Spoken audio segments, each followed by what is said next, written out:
welcome to the Word. I'm Scott Rubin. Torah study for the believer and, yes, the non-believer. You know, the Torah is an amazing book. You got to read it.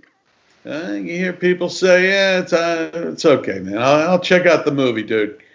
Really? Well, you better get watching.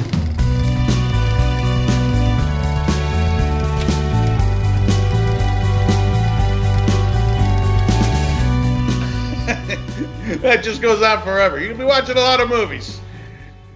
Look, if you really want to extract any genuine wisdom, you got to believe that the Torah, and get this, is actually the holy word of God.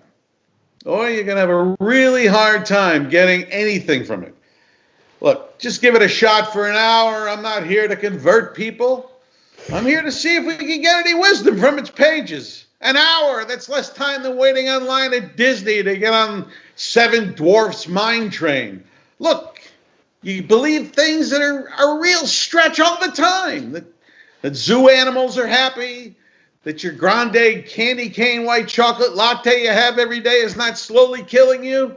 Or how about those Amazon reviews are real? Yeah, come on, you buy in. And that's on your own book where you and your relatives wrote half the reviews. You believe it? Come on, give us an hour and see what happens. I'm not asking you to give yourself over to Christ, become a missionary in the Maldives. I'm not asking you to grow a crazy beard and wear a crazy black fur hat in the summer. In the summer, yeah. God, how do they do that? How do they do that? Just join in and see if you can get some wisdom from the passages. Cool. So, we are still very early on in Genesis, so you got here just in time. We've been discussing the beginning of creation. First chapter, yeah. And a couple of episodes ago, in fact, we encountered in verse 11, and God said, let the earth sprout vegetation, seed-yielding herbs, fruit trees. And verse 12, and the earth gave forth vegetation, seed-yielding herbs, according to its kind, trees producing fruit. Oh, it was glorious. This led us into a conversation mostly about weed, actually. I think I was the one that led that conversation in that direction. Probably ill-advised now that I think about it.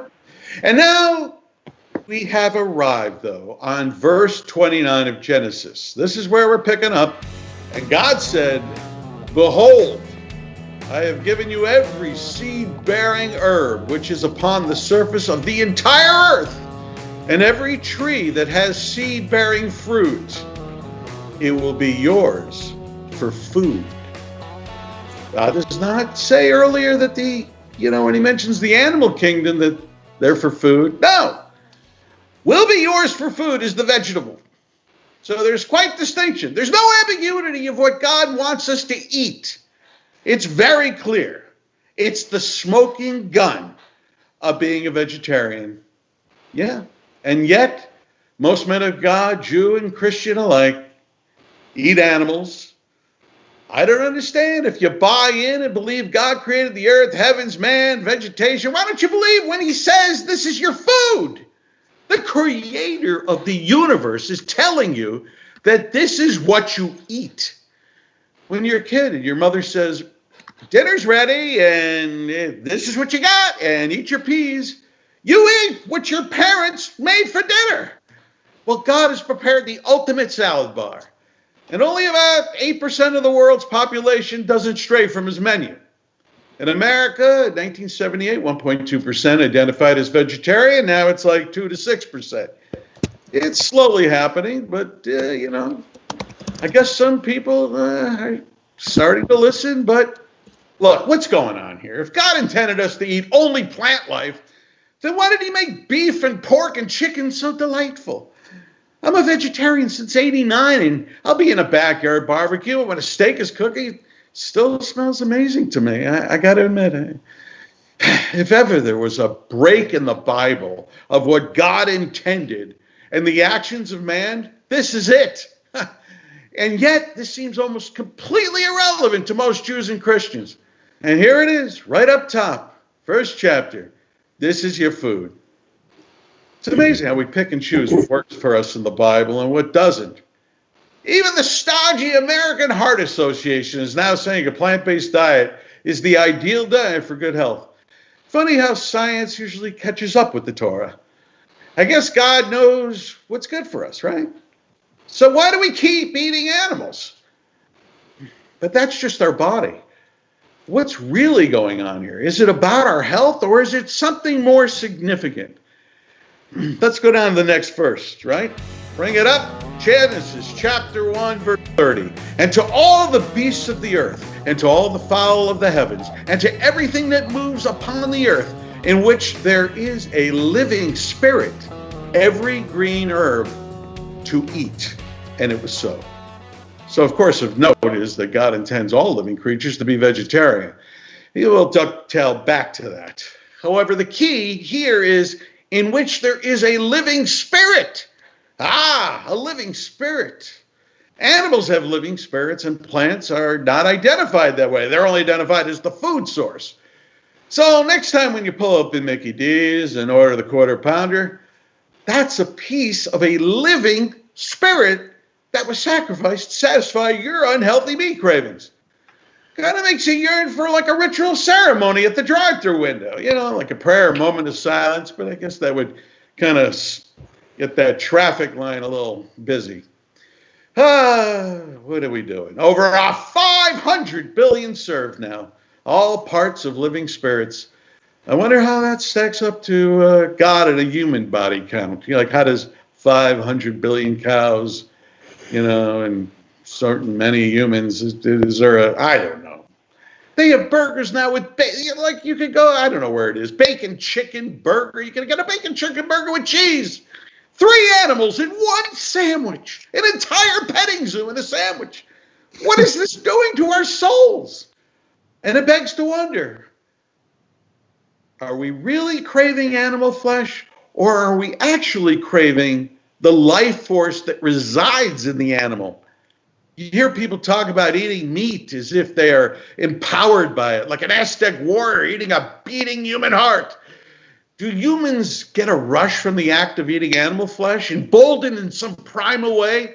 You see it at barbecues when they bring out the steaks and shove them on the grill and the men hover around it like a pack of hungry wolves. They're like they're about to devour a fresh kill. And then there's always that pathetic vegetarian that shows up with the casserole bowl filled with Brussels sprouts. Hey, they're specially roasted this year. Only to have that voice drowned out by the cries of the others. You want it rare? Yeah, I'll take it. I want it bloody, though. I used garlic, no butter. I cooked them in olive oil this year. You know, when you're cooking and eating a steak, you feel as if you can conquer like a small country. After a few Brussels sprouts, maybe, you know, you want to walk the dog. That's about it. Now, what's this? That animals are supposed to eat plant life as well. What is this? This is crazy stuff. But is it really crazy that animals are supposed to eat vegetables and plant life? My dog, Dixie. Science tells us that dogs are actually bred from wolves. It's a fact. I mean, can you conjure up an animal that yearns to eat other small animals and even larger animals more than wolves? And yet, let me get her. Dixie! Hold on, Dixie. She's got it to the garbage. Oh, God. Hi. There she is. Here's Dixie. Dixie is actually a wolf. Say hello, Dixie. All right. I hold in my hand, these are tofurkey slices made out of fake meat. Let's see if she wants to eat. She's already had dinner, by the way. Let's see what happens when this little thing, this wolf, is given fake meat. Here we go. Yeah, maybe God's got this right, man. Maybe we really all, well, look at her, man. She, really. Maybe they were supposed to eat tofurkey slices and corn and, look at that. A wolf! That's a wolf, ladies and gentlemen. A 6-pound wolf just knocked off a third of a pack of tofurkey slices. Thank you, Dixie. Go back and eat the garbage. All right. Well, we're going to get to the bottom of all this because we have some great celebrity guests. And let's get right to it. Tonight, we have Kosha Dilz, rising international rap artist, and the only rapper who's in talks with Bubby's Pickles, Kosha Dilz. Thank you. All right. Film and television actress sensation is coming up. Yeah, she starred in more than one Harvey Weinstein movie, actually 6, and regrets to this day that she didn't kick him in the nuts between takes, or at least spike the punch at one of the rap parties. Mel Gorham's in the house. Come on, Mel. There you go. And next, my lovely co-host. Yes, Sandy, I'm talking about you. You're absolutely lovely as a dead-on ringer as John Belushi. My co-host, whose stand-up comedy act and lifestyle is completely prohibited by nearly every commandment in Deuteronomy.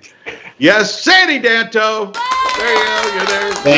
Thank you. All right. And next we have actress, thinker, contemplator extraordinaire, who has spent more time watching a sunset than watching for contacts on Sunset Boulevard, Jacqi Sandy. Hey, Jacqi. All right. So let's get right to it. Kosha, we'll start with you.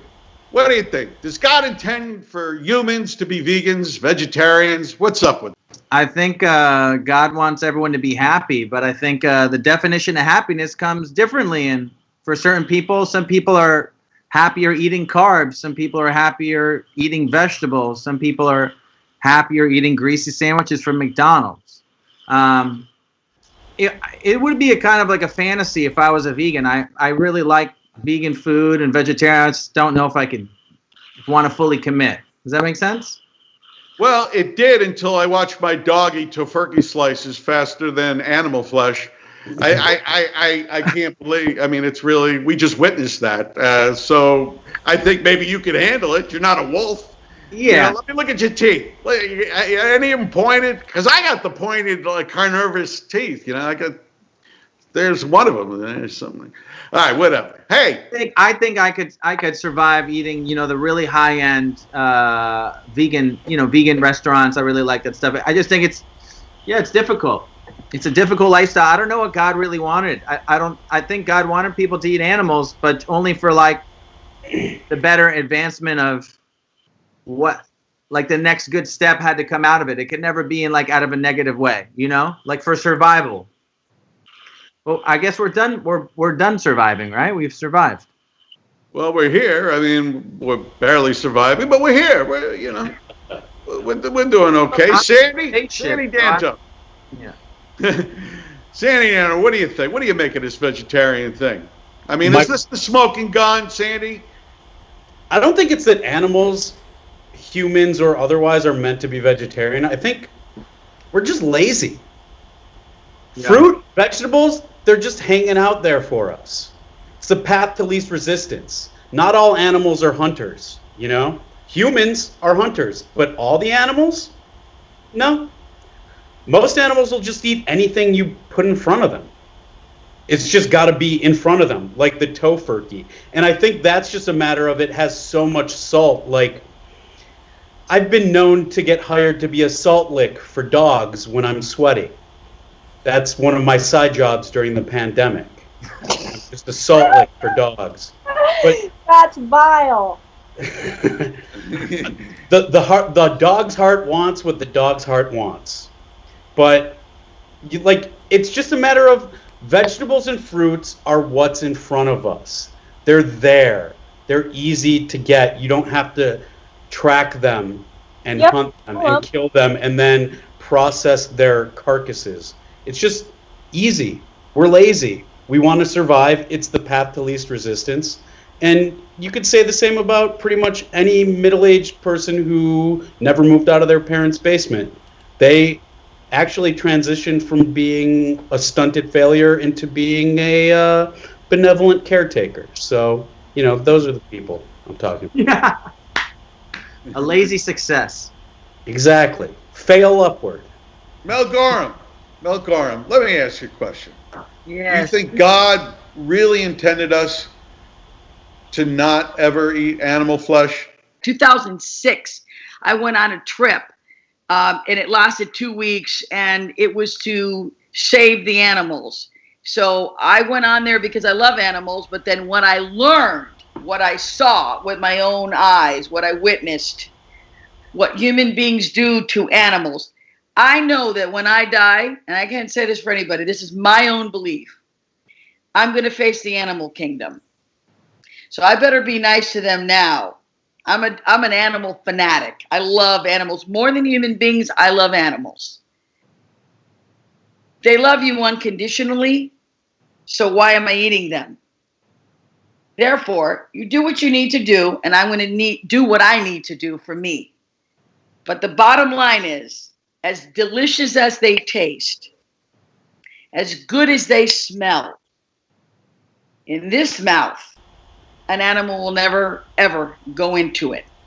And when I go and I leave this planet, the respect that I gave them on this earth is I know the respect they're going to give me when I go to wherever I go. I'm going to cry. It's something I know. So that's just me and them. Jacqi, let me ask you something. When you eat meat, is there something else going on where you actually get the life force of the animal in some way? Does something happen to a person? Because people get crazy around like barbecue meat. And they don't really, broccoli doesn't get people all riled up. I think that's a really interesting question, and I think that I ultimately believe that everything is made up of energy, and that you take on that energy, especially when you're around it, and especially when you put it into your body. So I do think that you're taking on that, life force that you're eating. But that being said, that chicken that you're eating from McDonald's does not have that necessarily great energy attached to it. It's been tortured. It's been, very much so mistreated. So you're taking on that energy that of an animal that might have a little bit more energy than, let's say, a spinach or however much, but it's not necessarily positive or beneficial, I think. But I think what Kosher said at the beginning is very also something I agree with, in the terms that you have to do what's right for you, and everyone has their own journey. And I think that God or the universe humans are supposed to eat a plant-based diet, but in this modern day, it's a little bit difficult to maintain that diet because we have such a habit of eating things and that don't do well with a vegan diet. So when you transition to just eating plant-based, you're not used to being able to eat all the things that you need, all the vitamins and the nutrition. Your body's not able to intuitively tell you just yet, oh, I need to eat more greens for this B6 vitamin or whatever it is. So I think a lot of vegans this day and age struggle because they start to become, my dad would always say a French fry vegan, which means that you don't eat meat, but you just eat a bunch of junk food or like potatoes and French fries, and that's not necessarily healthy. But you're not eating meat. So I think it's important as anybody to listen to your body and eat what you intuitively feel would make you feel good, but take into consideration how the animals are treated, because it's hurting the earth and it's hurting us. I'm 100,000,000% for the ethical treatment of animals, but how do we know that not all animals don't share my same dying wish, which is in death to go on to be delicious? And we'll be back right after this. And I don't think this is in the Torah, so you'll actually be able to take a break.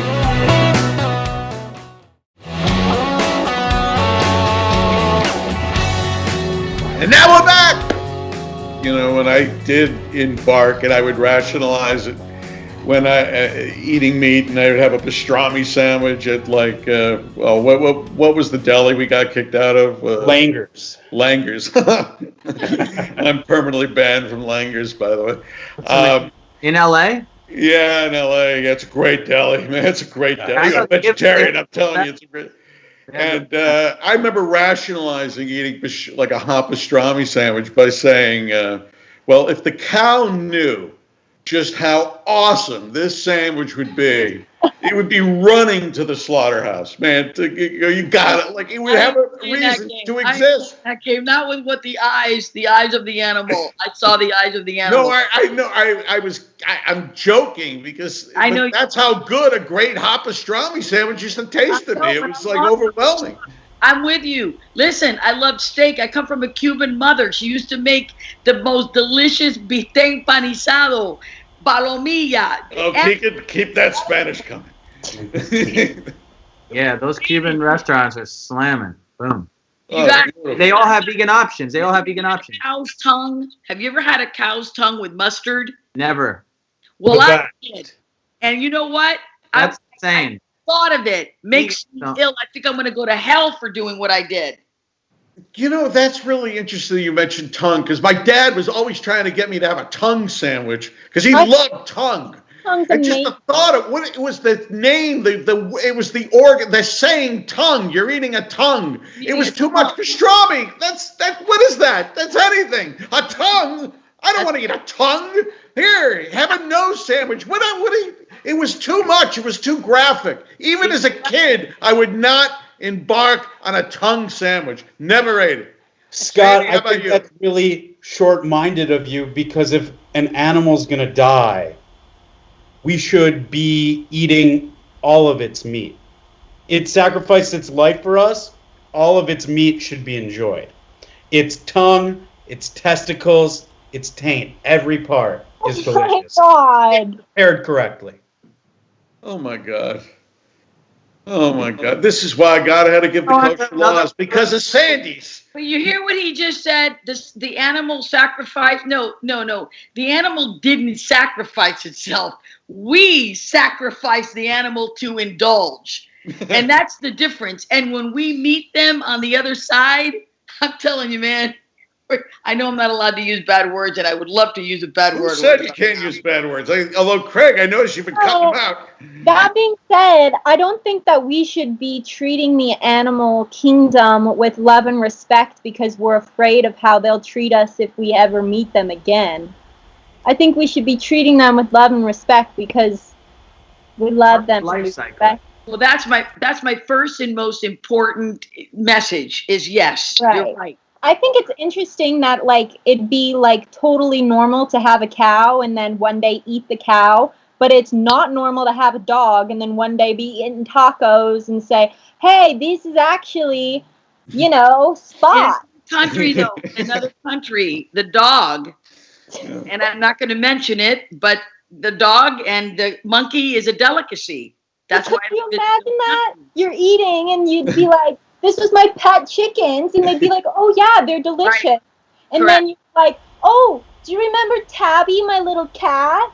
You're eating it.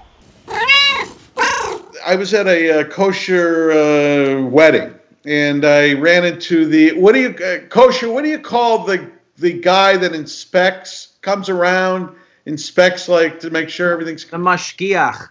Well, I went up to him. I was a newly minted vegetarian, and I asked him, when does the kosher animals don't feel pain? When does that start? And he goes, kosher starts in the slaughterhouse. And I said, really?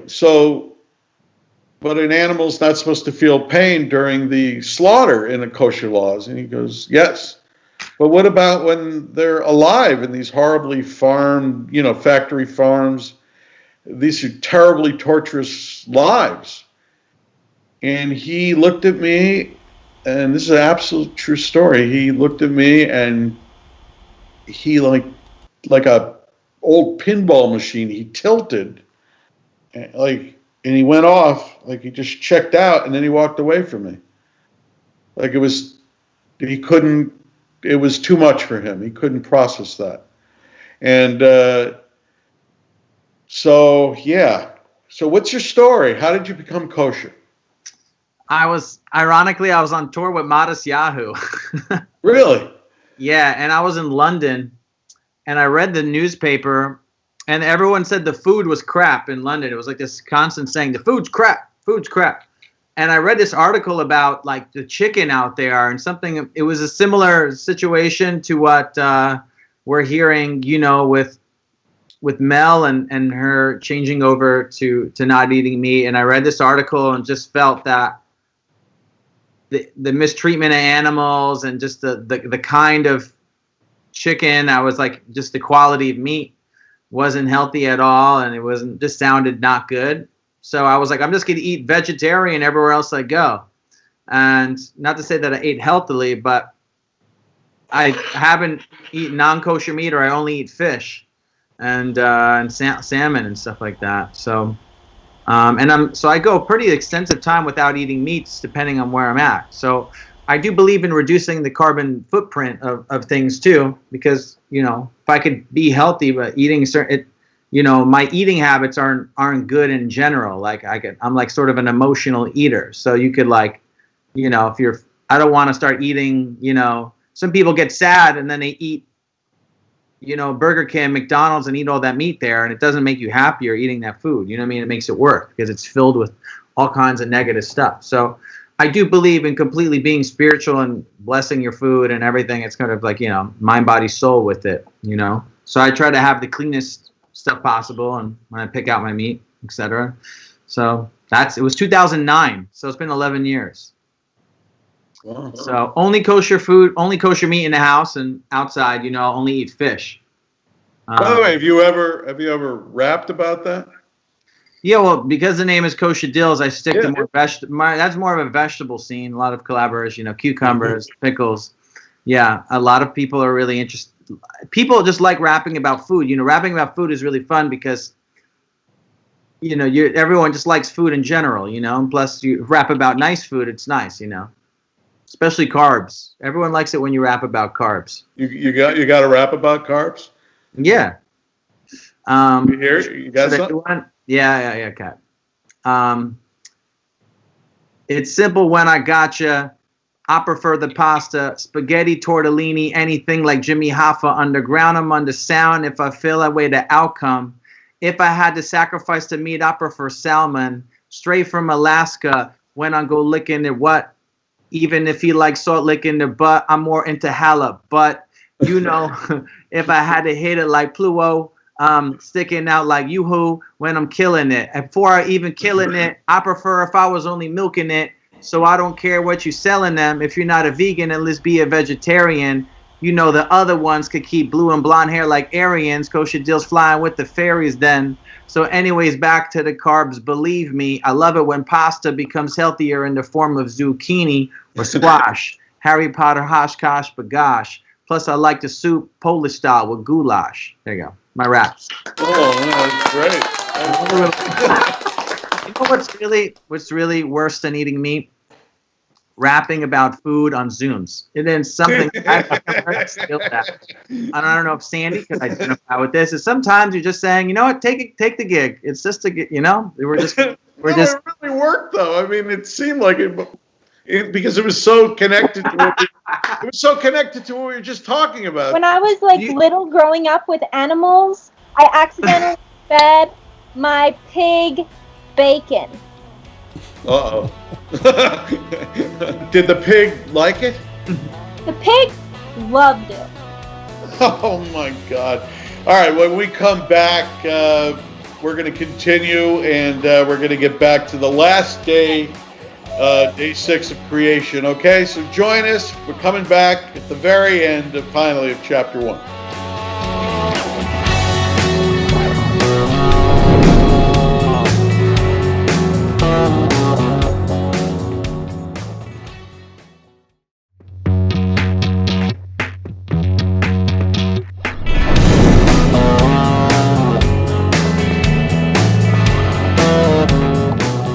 Okay, we're keeping it going with Genesis chapter 1, verse 31. We're at the very tail end. And God saw all that he had made, and behold, it was very good, very good. And it was evening, and it was morning, the sixth day. So this is the last day of creation.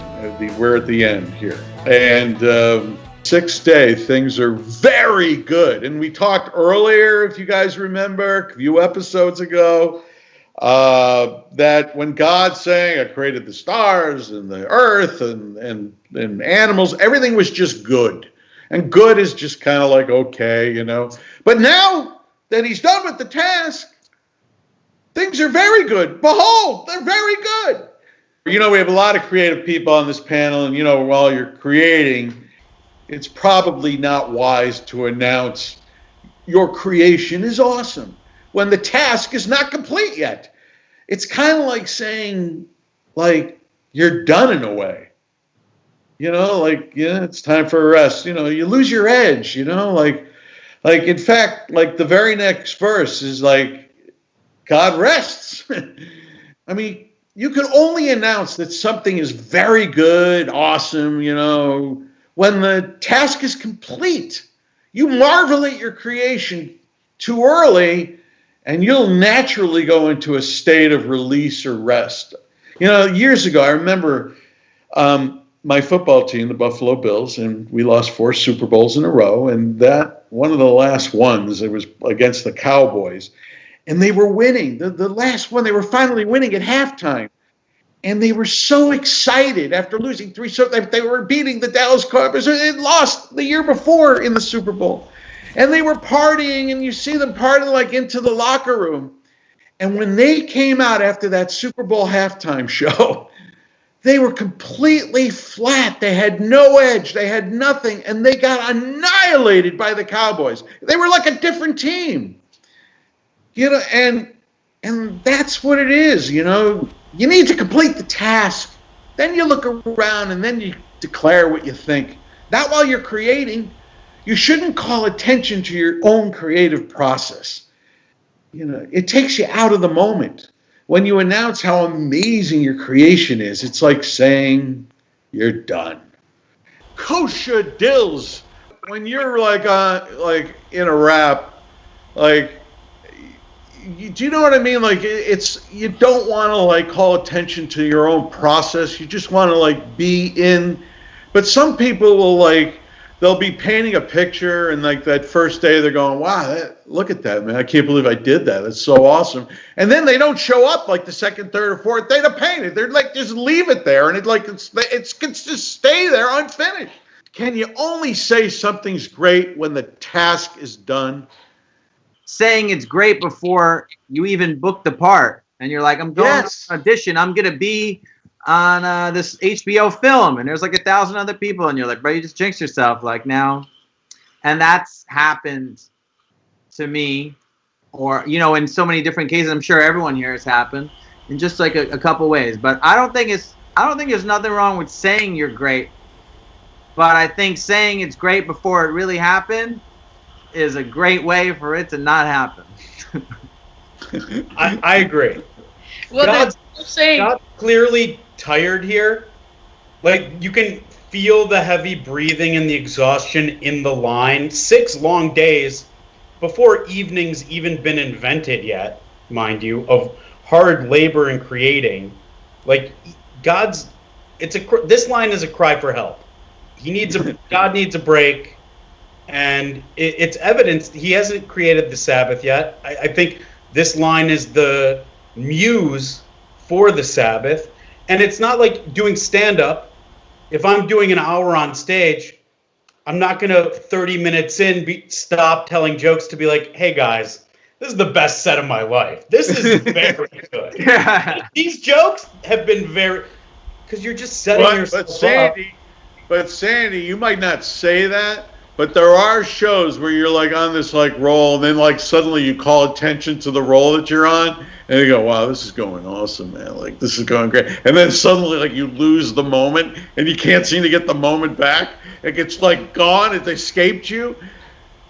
Do you relate to that at all? For failure to call attention to how good of a job you're doing before the job's finished. You could take a look back at your team or your band, and you're like, you're killing it right now. Like, don't stop, you know. Like, I'll look at my drummer and I'll be like, this is epic right now. But I think, yeah, like, who knows how long God stayed up to? I was wondering, you think he stayed up to like 1 a.m., 2 a.m. before he even created the night? No, he was out there. It's like, this doesn't make sense. It's still daytime. We should. Have you guys ever forgotten a lyric? Because I have been in a play where I forget a word or a line or whatever, a paragraph, a sentence, and I feel like it's an hour and it's only 1 second. Yes. Yeah. But me, yes. because I have to learn how to get out of that, or another actor will know that I'm screwed and twist off your lines, and then you have to improv real quick to get back on, to give you a boost step back onto the chunk of the ride. Jacqi, you have any thoughts on this? When you were first talking about it, the first thing that came to my mind, which is peculiar, is that I learned that Leonardo da Vinci, when he created the Mona Lisa, it actually was his most least popular work at the time, but because he loved it so much and he believed in it, he brought it around with him through all his travels and took it out and was like, this is the best thing you've ever seen, right? And that's the only reason it became so famous, is because he just shoved it in everyone's face and said, this is my best work. Well, that then that's consistent, because God just created it all and says it's very good. And in these terms, he's not one for hyperbole. Very good is about as awesome as God's going to talk. I know we're just at the beginning of the Old Testament here, but it's a example of God showing true salesmanship. It's like, this thing that I've been doing, it's very good. You guys need to get on board right now in phase 1, okay? Because did I mention that it's very good? It's not just good, it's very good.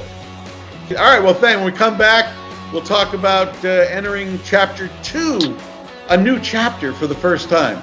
See where it takes us.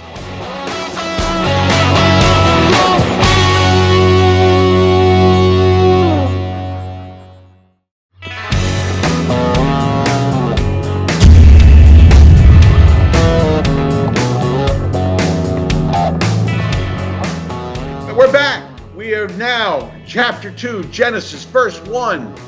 Now the heaven and the earth were completed, and all their host. Completion. The creation is done. It's completed.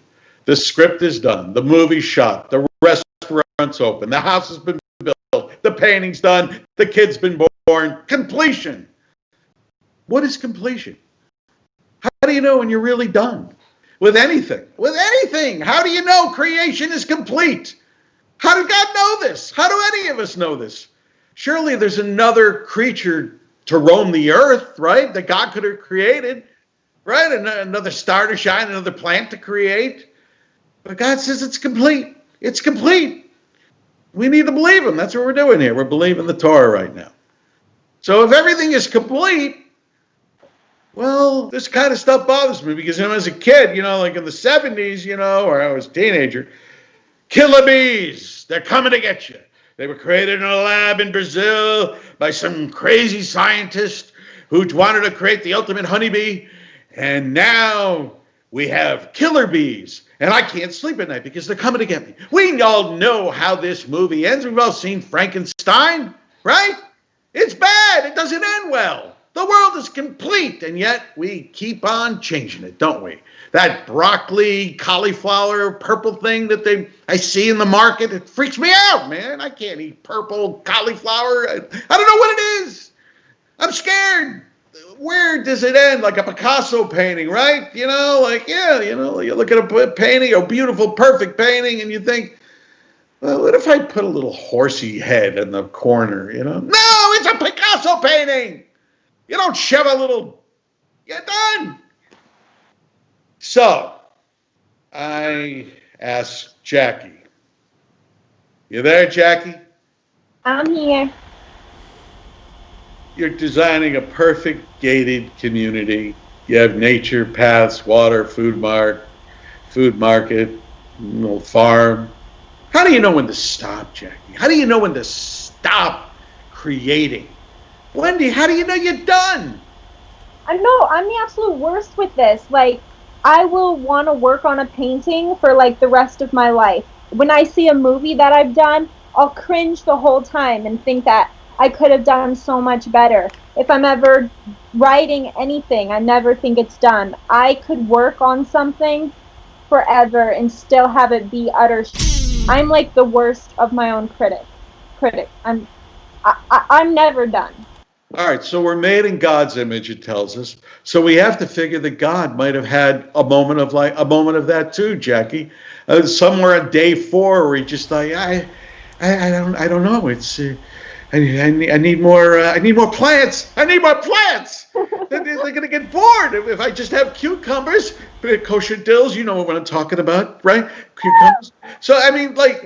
This, it's got to be more than cucumbers. I need peppers, and they're going to get sick of this. He must have gone through a whole thing. Just like God said, all right, there are 6 days and the 7th-day rest, and that's it. You can't. There's only 7 days. That's it, as he decided. So he couldn't keep building. It's not going to be a 9-day week. You know what I mean? There was a time factor. It's a time factor, and that's really important. There's no more time. Jacqi, you need to put time factors on these paintings. Yo, that's why I think I like acting, is because there is a time limit.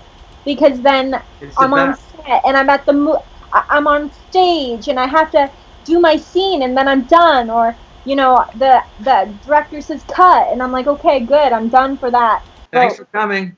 Yeah, exactly. And then I can just, go like contemplate how poorly I did, but I need a time limit, otherwise I'll work on it forever. Mel Gorham. Yes, sir. Going to you. You've been on Broadway, right? Yes. I have more than once. I have one project left in me. Ironically enough, I chose never to have children in my life. And yet I wrote a book about a Great Dane who was my service dog because I suffer from great anxiety disorder. How did you know when it was complete? How did you know that book was complete? I knew it was complete because my dog was dying of cancer. She had very little time left, and I wrote it about her, and I wanted to make sure that I put it out before she died. And then she died, and then I put it out 2 weeks later. It's on Amazon now. Am I the only one with this issue? No, Jacqi, you've got this issue. Sandy, how do you know you're done? How do we know when the show forever, for God's sakes, ends? Sandy, help me out here. Scott, my answer to this goes back to the last verse. It comes up from exhaustion. It comes from being tired. God has just spent all this time, and I think I can relate to this notion better than any other, because I look at all my work and I wish I could tweak this or that, whether it's a painting or a joke or a video I've done. I always want to tweak something. It's never technically done, but it's done when you're just too tired to carry on, or when you've just exhausted all your resources. I think that this is right. Yeah, an expression of I have reached my limit, and now I'm done. I think God maybe in writing these words could have used a mentor or a consultant to just be like, so everything's a constant work in progress. They even remaster Sgt. Pepper's every so often, so like just maybe pump the brakes on did that after the C word. After the flood, he did a redux. Yeah, The Wizard of Oz gets remastered and recolored, and new footage that you never saw before.